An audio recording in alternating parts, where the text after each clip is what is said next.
A fez ataque provisório loja Lin Xiongfang também comete infração.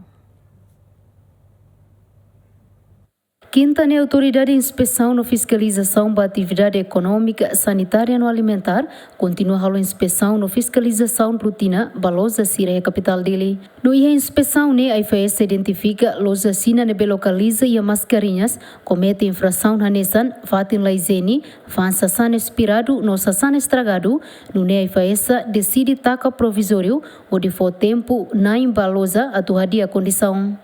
Processo por momento a mim halo a selagem provisória para quem a parte higiene para for tempo baiha na estabelecimento a tudo corresponde hadia ninya fatin e halo tuir matadalan hirak nebe mamirai helai hene para siratu bele cumprir categoria bahia estragados ninha categoria bahia falta requisito danificado higiene nomosa bahia expirado iha ami hetaniha estabelecimento fatenida né. Processo roto depois a mim se submete para depois pode hareto ir baiha corresponde baiha lei infração ne bemaya regime infração ne bemaya.